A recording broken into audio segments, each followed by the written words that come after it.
Assalamualaikum warahmatullahi wabarakatuh. Solih-solihah, bertemu lagi dengan Ustadzah Wulan. Pekan ini kita akan belajar tentang keliling bangun dimensi 2. Nah, pernahkah solih-solihah berjalan mengelilingi lapangan? Atau pernahkah solih-solihah melihat orang yang berlari mengitari lapangan?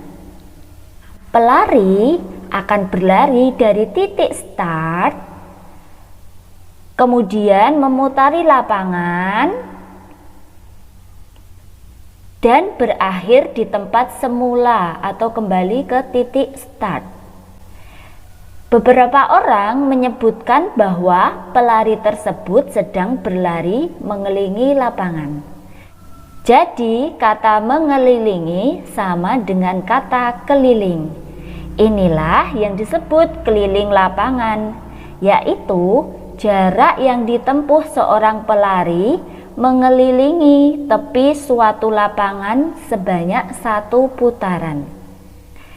Jadi keliling adalah jumlah sisi-sisi pada bangun dimensi 2. Ini ya jumlah sisi-sisinya. Nah, bagaimana solih-solihah? Sudah jelas ya apa itu keliling? Nah, selanjutnya, mengapa kok kita harus belajar keliling? Fungsinya untuk apa sih? Nah, salah satu manfaat mempelajari keliling adalah misalnya seperti yang tadi sudah kita bahas, yaitu ketika kita mengelilingi lapangan, maka dengan menghitung keliling lapangan tersebut, kita akan mengetahui jarak yang sudah kita tempuh. Nah, selanjutnya kita akan membahas tentang keliling persegi. Solih-solihah, coba amati lantai keramik yang ada di rumah solih-solihah. Nah, biasanya bentuknya seperti ini ya. Apa bentuk lantai keramik solih-solihah? Pasti semua sudah tahu jawabannya ya. Nah, bentuk lantai keramik pada umumnya adalah seperti gambar di bawah ini. Masih ingat apa nama bangun gambar di bawah ini? Ya, betul sekali. Namanya adalah persegi. Jadi bentuk lantai keramik pada umumnya adalah persegi. Bagaimana cara mencari keliling bangun persegi? Mari kita perhatikan contoh berikut ini. Pak Husain ingin mengetahui keliling 1 buah lantai keramik yang ada di rumahnya. Panjang sisi keramik itu adalah 30 cm. Berapa keliling keramik tersebut? Nah, ini adalah gambar lantai keramiknya Pak Husain. Bagaimana ya cara penyelesaiannya? Mari kita lihat bersama. Seperti biasa ketika kita ingin menyelesaikan sebuah cerita, maka kita harus mengidentifikasi dulu apa yang diketahui, apa yang ditanyakan, dan bagaimana cara menjawabnya. Nah, berdasarkan soal cerita di atas, diketahui bahwa keramik berbentuk persegi. Kemudian panjang sisinya 30 cm. Jika kita gambar, maka bentuknya seperti ini. Keramik berbentuk persegi, kemudian panjang sisinya 30 cm. Ditanya, berapa keliling keramik tersebut? Nah, jawabannya seperti tadi ya. Keliling adalah jumlah sisi-sisi pada bangun dimensi 2. Maka keliling sama dengan sisi ditambah sisi ditambah sisi ditambah sisi. Karena persegi ya, bentuknya persegi, jadi memiliki 4 sisi. Penjumlahannya pun sebelahnya 4 kali. Nah, sama dengan 30 cm ditambah 30 cm ditambah 30 cm ditambah 30 cm. Hasilnya adalah 120 cm. Jadi, keliling keramik tersebut adalah 120 cm.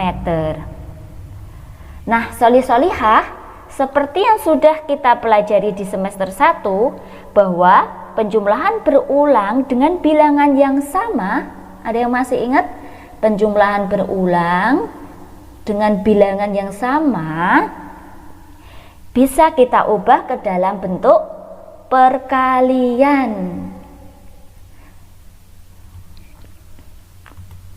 Jadi 30 cm ditambah 30 cm ditambah 30 cm ditambah 30 cm dapat kita tulis 4 kali 30 cm sama dengan 120 cm. Jadi dapat kita simpulkan bahwa keliling persegi sama dengan 4 kali sisi, atau biasa disebut 4 kali S. Jadi sisi biasanya disingkat S. Nah, ini adalah cara mencari keliling bangun dimensi 2 yang berbentuk persegi. Nah, bagaimana soli-solihah? Sudah cukup jelas? Ternyata cukup mudah ya untuk belajar keliling. Ketika soli-solihah sudah mengetahui konsep keliling, mau bentuknya apapun, pasti soli-solihah bisa mencari solusinya atau jawabannya. Nah, Ustazah punya kuis untuk soli-solihah untuk mengetahui apakah soli-solihah sudah paham tentang keliling persegi atau belum. Nah, kuisnya adalah: Haida memiliki buku cerita berbentuk persegi. Panjang sisi buku cerita tersebut adalah 15 cm. Berapa keliling buku cerita tersebut? Nah, silakan soli-solihah jawab di kolom komentar dengan format nama, kelas, dan jawaban. Ustazah tunggu jawaban soli-solihah ya. Alhamdulillah sudah selesai. Silahkan soli-solihah setelah sesi pembelajaran selesai, kerjakan aktivitas 2 pada tematik 2. Jangan lupa minta bantuan ayah dan bunda untuk mengupload tugasnya di Google Classroom. Atau jika soli-solihah sudah bisa mengupload sendiri tugasnya, silahkan diupload sendiri di Google Classroom. Alhamdulillah sudah selesai untuk pembelajaran matematika hari ini. Sampai bertemu besok pekan depan. Ustazah akhiri. Wassalamualaikum warahmatullahi wabarakatuh.